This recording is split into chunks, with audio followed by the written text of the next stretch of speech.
प्रश्न 16 का एक घन का आयतन 1331 घन मीटर है। इसकी एक कोर कितनी है? प्रश्न 16 का तो घन का आयतन दिया हुआ है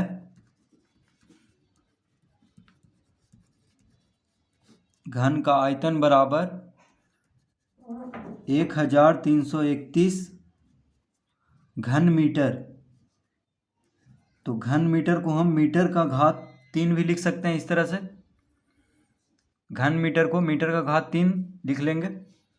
तो घन का आयतन कितना दिया हुआ है? 1331 घन मीटर। अब घन का आयतन का सूत्र होता है, तो घन का आयतन का सूत्र होता है एल का घात 3 यानी भुजा का घात 3। एल यहाँ पे भुजा है, घन का भुजा, तो एल का घात 3 बराबर 1331 घन मीटर।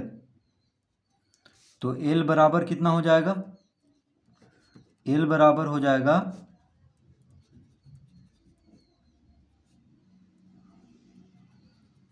तो यहाँ पे घन है तो इस तरफ जाके घनमूल यानी निकालना होगा। देखिए एल का घात 3 था तो इस तरफ जाके यानी 1331 का घनमूल निकालना है, क्योंकि यहाँ पे 3 लिखा हुआ है। ठीक है, तो ये मीटर में आएगा क्योंकि घन मीटर में है इसका आयतन। तो कितना हो गया देखिए, तो 1331 का हम गुणनखंड करेंगे तो 1331 11 से कटेगा।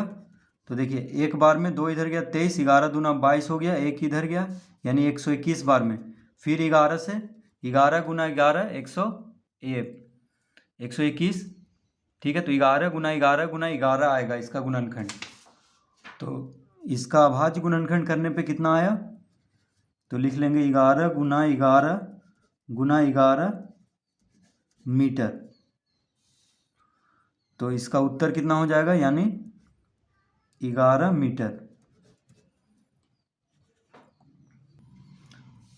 तो लिखेंगे अतः, पूछ रहा था इसकी एक कोर कितनी है, तो लिखेंगे घन का एक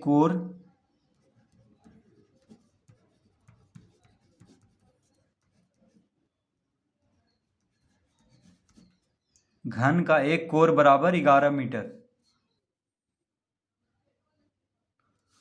तो इस तरह इसको हल करेंगे।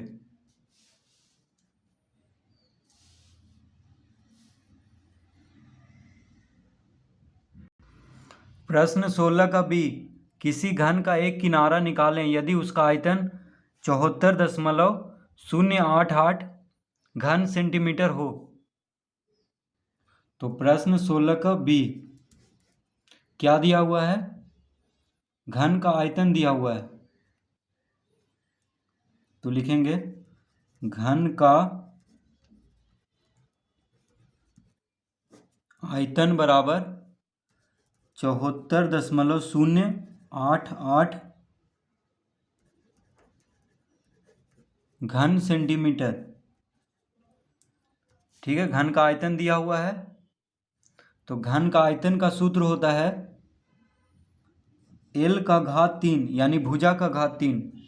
एल यानी भुजा को कहा गया है, तो एल का घात 3 बराबर 74.088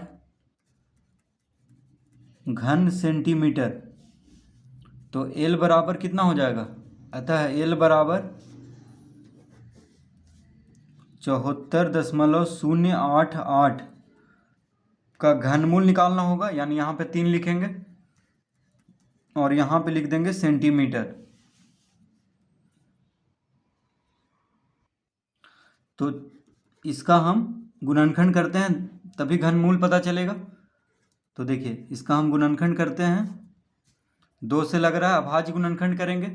2 तिया 6, एक इधर गया तो 14 हो गया, 2 सते 14, 2 चौक 8, 2 चौक 8। 2 से एक बार में, एक इधर गया तो 17, तो 2 8 16, एक इधर गया तो 10 हो गया, तो 2 5 10, 2 दूना 4, 2 दूना 4। फिर 2 से लगाएंगे, 2 9 18, 2 दूना 4, 2 छक 12। अब 3 से लगेगा, 3 तिहाई 9, 26 है तो 3 नंबर 27 होता है, 3 आठी 24, यानी 8 से लगाएंगे, 2 इधर गया, 3 सते 21। फिर 3 से लगाएंगे, 1 0, 3 दूना 6, 2 इधर गया, 3 नंबर 27। फिर 3 से 3 तिहाई 9, 1 इधर गया, 3 चौक 12, 3 तिहाई 9। अब देखिए 7 से लगेगा, 7 चौक 28, 6 इधर गया, 7 नंबर 63। फिर 7 से, 7 से तो क्या आ गया, देखिए 2 का घात 3 गुना 3 का घात 3 गुना 7 का घात 3, यह आ गया है इसका गुणनखंड। तो हम लिख लेंगे बराबर अंडर रूट 2 का घात 3 गुना 3 का घात 3 गुना 7 का घात 3 सेंटीमीटर, और यहाँ पे 3 लिखेंगे। तो घनमूल निकालना है, यानी 3 घात 3 में से 1 बाहर कर लेंगे तो 2 का घात 3 है तो 1 2 बाहर हो जाएगा, 3 का घात 3 है तो 1 3 बाहर, 7 का घात 3 है तो 1 7 बाहर, यानी कितना आ जाएगा। तो इसका उत्तर होगा 7 या 21, यानी कितना आ गया, 7 या 21, 21 दूना 42 सेंटीमीटर।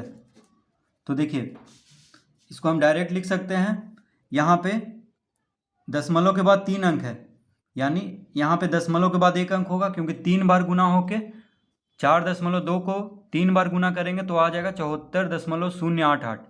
ठीक है, तो इसका उत्तर क्या हो जाएगा, 4.2 सेंटीमीटर, यानी हम डायरेक्ट लिख लेंगे। ठीक है, ये सब लिखने का कोई ज़रूरत नहीं है, बस डायरेक्ट रफ में निकाल करके इसका वर्गमूल, ये घनमूल, माफ़ कीजिए घनमूल इसका निकाल लेंगे रफ पेज में, और डायरेक्ट लिख देंगे 4.2 सेंटीमीटर। ठीक है, क्योंकि दशमलव के बाद यहाँ पे 3 अंक है तो इसका घनमूल में दशमलव के बाद 1 अंक होना चाहिए, तभी 3 बार गुना होके दशमलव दाईं ओर से 3 अंक के पहले लग जाएगा। तो L बराबर कितना आ गया, 4.2 सेंटीमीटर, 4.2 सेंटीमीटर। तो लिख लेंगे अतः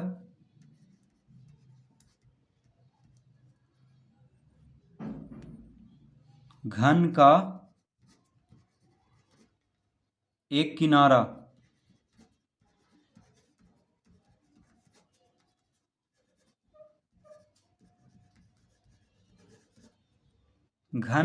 किनारा बराबर 4.2 सेंटीमीटर। तो इस तरह प्रश्न 16 का बी हल करेंगे। प्रश्न 17, यदि किसी घनाकार पिंड के विकर्ण की लंबाई 5√3 मीटर है तो उसका पृष्ठ क्षेत्रफल और आयतन ज्ञात कीजिए। प्रश्न 17, तो दिया हुआ है घनाकार पिंड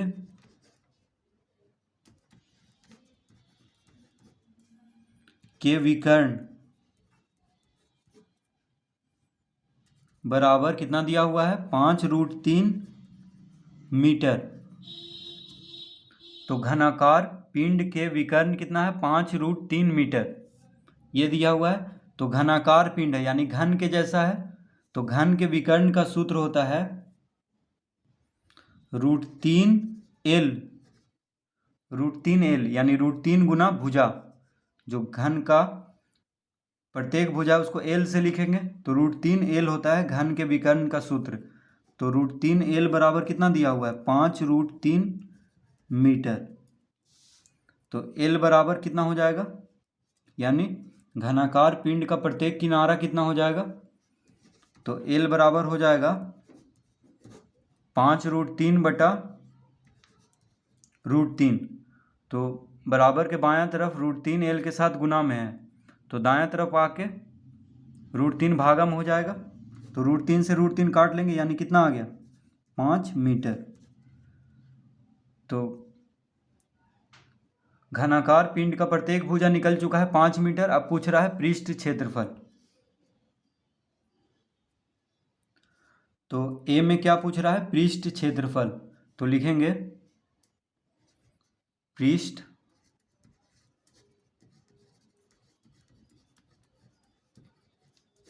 क्षेत्रफल बराबर होता है, तो घन का पृष्ठ क्षेत्रफल का सूत्र होता है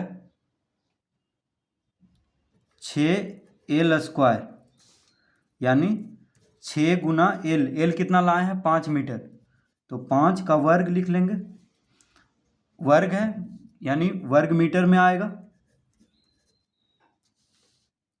तो पृष्ठ क्षेत्रफल वर्ग में आता है, यानी मीटर रहेगा तो वर्ग मीटर, सेंटीमीटर रहेगा तो वर्ग सेंटीमीटर, यानी कितना हो जाएगा 6 गुना 5 का वर्ग 25, तो 25 छक 6 पचे 30, 6 दूनी 12, 3 15, यानी 150 वर्ग मीटर।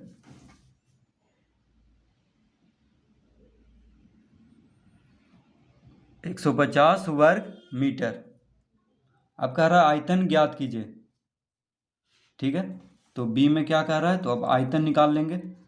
तो आयतन बराबर, तो घन का आयतन का सूत्र होता है L का घात 3, यानी L कितना आया है, 5 मीटर लाए हैं प्रत्येक भुजा।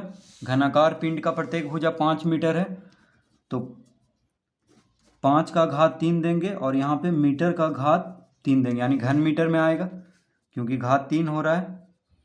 तो 5 का घात 3 यानी 5 पचे 25, 25 पचे 125 घन मीटर। तो आयतन कितना हो गया, 125 घन मीटर। तो इस तरह से प्रश्न 17 हल कर लेंगे।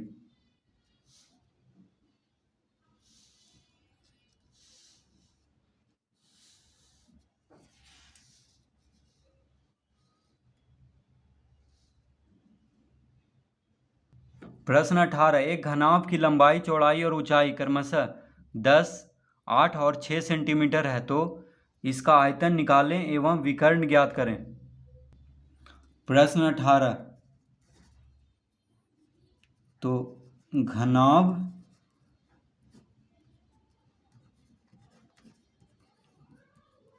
की लंबाई कितना दिया हुआ है, 10 सेंटीमीटर।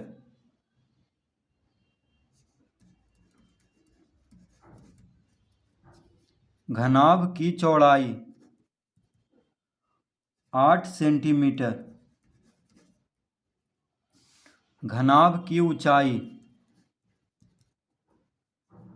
6 सेंटीमीटर। तो घनाभ की लंबाई, चौड़ाई और ऊंचाई दिया हुआ है, तो क्या निकालना है, आयतन निकालना है। तो देखिए आयतन यानी घनाभ का आयतन का सूत्र होता है,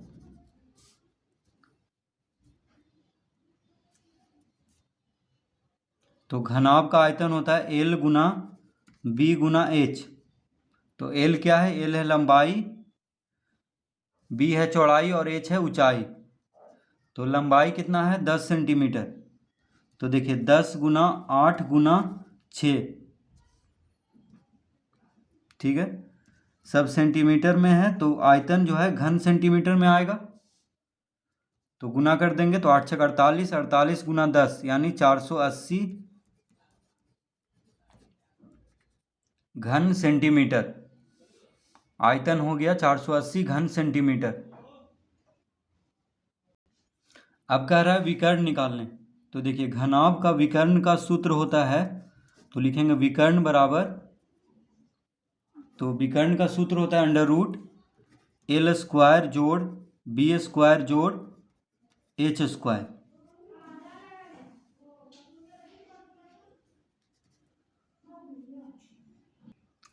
तो L मतलब लंबाई, लंबाई कितना दिया हुआ है, 10 सेंटीमीटर, तो 10 का वर्ग करेंगे। चौड़ाई है 8 सेंटीमीटर, तो 8 का वर्ग। ऊंचाई है 6 सेंटीमीटर, तो 6 का वर्ग √। तो विकर्ण सब सेंटीमीटर में है, तो विकर्ण सेंटीमीटर में ही आएगा। अब देखिए 10 का वर्ग 100, 8 का वर्ग 64 और 6 का वर्ग 36। तो तो 100 जोड़ 100 कितना हो गया, देखिए 64 और 36 कितना हो जाएगा 100। तो 100 जोड़ 100 200 हो गया, यानी अंडर रूट 200 सेंटीमीटर। अब 200 का वर्गमूल निकालना है यहाँ पे, तो 200 का गुणनखंड कर लेते हैं।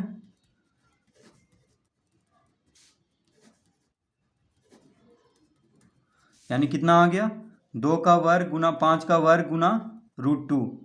यानी देखिए 1 2 से अंडर रूट है ये, ठीक है, ये 2 अंदर ही हैं, तो इसको इस तरह लिख लेंगे, अंडर रूट 2 का वर्ग गुना 5 का वर्ग गुना 2, इस तरह से लिख लेंगे सेंटीमीटर। अब वर्गमूल में घात 2 से 1 बाहर कर लेते हैं, तो 2 का घात 2 से 1 2 बाहर हो जाएगा, 5 का घात 2 से 1 5 बाहर, तो 5 दूना 10, यानी 10 √2 सेंटीमीटर। तो विकर्ण कितना हो गया, विकर्ण हो गया 10 √2 सेंटीमीटर। तो इस तरह प्रश्न 18 हल करेंगे।